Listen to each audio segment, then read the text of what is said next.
আমাদের আগের পার্টে আমরা দেখেছিলাম ম্যাগনেসিয়াম ফিতা পোড়ানোর মতো একটা দারুণ রাসায়নিক বিক্রিয়া।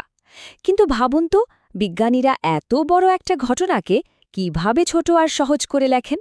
তাহলে চলুন আর দেরি না করে সেটাই শিখে নেওয়া যাক রাসায়নিক সমীকরণের এই পার্ট 2 এ আলোচনায়।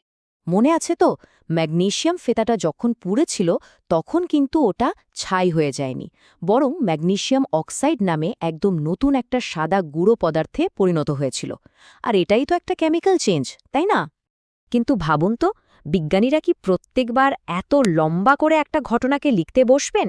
না, তাদের তো একটা অনেক সহজ, অনেক ছোট কিন্তু একেবারে নিখুঁত একটা উপায় চাই। তো কি সেই উপায়? আমাদের এনসিইআরটি বইতেও দেখুন ঠিক এভাবেই লম্বা একটা বাক্যে বর্ণনাটা দেওয়া আছে। কিন্তু রসায়নের দুনিয়ায় আমরা এর চেয়েও অনেক স্মার্ট একটা পদ্ধতি ব্যবহার করি। তো চলুন সেই দিকেই এগোনো যাক। এই লম্বা বর্ণনাটাকে ছোট করার প্রথম আর সবচেয়ে সহজ রাস্তাটা হলো একটা ওয়ার্ড ইকুয়েশন বা শব্দ সমীকরণ ব্যবহার করা। দেখুন কি দারুণ! ওই লম্বা বাক্যটার বদলে এখন আমাদের কাছে আছে শুধু আসল কথাগুলো। বাম দিকে কারা বিক্রিয়া করছে আর ডান দিকে কি তৈরি হচ্ছে সবকিছু একদম পরিষ্কার। ম্যাগনেসিয়াম আর অক্সিজেন মিলে গিয়ে তৈরি হলো ম্যাগনেসিয়াম অক্সাইড। এখন মজার ব্যাপার হলো, এই যে সমীকরণটা আমরা লিখলাম এরও কিন্তু নিজস্ব কিছু নিয়মকানুন আছে, অনেকটা যেন একটা গ্রামার। চলুন সেই ভাষাটা একটু শিখে নেওয়া যাক। এই যে সমীকরণটা, এর বাম দিকে মানে লেফট হ্যান্ড সাইডে যারা রাসায়নিক পরিবর্তনে অংশ নিচ্ছে তাদেরকে আমরা বলি বিক্রিয়ক বা রিঅ্যাক্টেন্টস। আমাদের এই উদাহরণে ম্যাগনেসিয়াম আর অক্সিজেন হলো রিঅ্যাক্টেন্টস। আর ডান দিকে মানে রাইট হ্যান্ড সাইডে বিক্রিয়ার ফলে যে নতুন জিনিসটা তৈরি হলো তাকে আমরা বলি বিক্রিয়াজাত পদার্থ বা প্রোডাক্ট। এখানে সেটা হলো ম্যাগনেসিয়াম অক্সাইড। আর এই যে প্লাস চিহ্নটা দেখছেন, এর কাজটা খুব সহজ। এটা শুধু দুটো বিক্রিয়ককে বা দুটো প্রোডাক্টকে আলাদা করে। এখানে এটা বোঝাচ্ছে যে ম্যাগনেসিয়াম এবং অক্সিজেন একসাথে বিক্রিয়া করছে। আর এই তীর চিহ্নটা, এটা কিন্তু খুব গুরুত্বপূর্ণ। এটা দেখিয়ে দেয় বিক্রিয়াটা কোন দিকে এগোচ্ছে। এর মুখটা সবসময় প্রোডাক্টের দিকে থাকে, আর এটা বোঝায় যে বিক্রিয়কগুলো পরিবর্তিত হয়ে প্রোডাক্ট তৈরি করছে।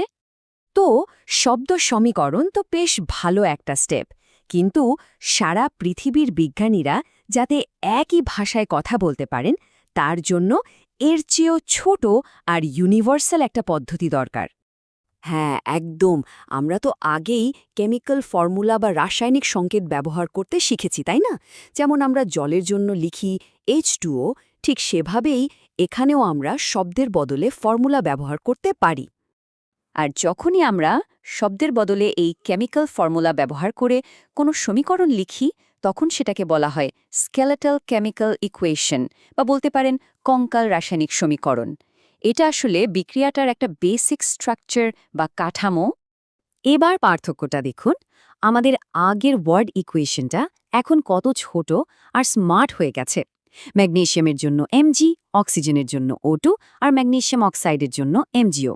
ব্যাস, এটা এখন এমন একটা ভাষা যা পৃথিবীর যে কোনো প্রান্তের একজন বিজ্ঞানী দেখলেই বুঝে যাবেন। আচ্ছা, চলুন এবার এনসিইআরটি বইয়ের আরেকটা উদাহরণ দেখা যাক। আপনাদের কি মনে আছে জিঙ্কের দানা আর সালফিউরিক অ্যাসিডের বিক্রিয়াটার কথা? একটু ভাবুন তো, ওই বিক্রিয়াটার জন্য ওয়ার্ড ইকুয়েশনটা কি হতে পারে? যারা যারা এটা ভেবেছেন তারা একদম ঠিক। Zinc plus sulphuric acid arrow zinc sulphate plus hydrogen, এটাই হলো সেই বিক্রিয়াটার সঠিক শব্দ সমীকরণ। তাহলে আমরা ওয়ার্ড ইকুয়েশন থেকে স্কেলেটাল ইকুয়েশন লেখা পর্যন্ত চলে এলাম, কিন্তু প্রশ্ন হলো এই স্কেলেটাল ইকুয়েশনটাই কি সব? এটা কি সায়েন্টিফিক্যালি 100% ঠিক? চলুন আমাদের ম্যাগনেসিয়ামের বিক্রিয়াটার স্কেলেটাল ইকুয়েশনের দিকে আরেকবার তাকানো যাক। Mg plus O2 arrow MgO।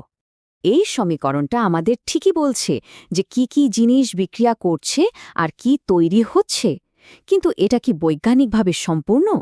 একটু ভালো করে খেয়াল করে দেখুন তো, তীর চিহ্নের বাম দিকে আর ডান দিকে পরমাণুর সংখ্যা কি সমান আছে? আর ঠিক এখানেই আসছে আমাদের পরের এবং সবচেয়ে গুরুত্বপূর্ণ ধাপটা। এই যে কঙ্কাল সমীকরণ, এটাকে বৈজ্ঞানিকভাবে সম্পূর্ণ সঠিক করে তোলার জন্য একে ব্যালেন্স বা সমতা বিধান করতে হয়। আর এই ব্যালেন্সিং কিভাবে করতে হয় সেটাই আমরা শিখব আমাদের এই সিরিজের পরের অংশে, অর্থাৎ পার্ট 2B-তে। আশা করি আজকের আলোচনায় ওয়ার্ড ইকুয়েশন আর স্কেলেটাল ইকুয়েশন কি সেটা সবার কাছে একদম পরিষ্কার হয়ে গেছে। যদি কোনো রকম প্রশ্ন থাকে বা কোনো জায়গা বুঝতে অসুবিধা হয়, তাহলে কিন্তু অবশ্যই নিচে কমেন্ট করে জানাবেন। দেখা হচ্ছে পরের আলোচনায়।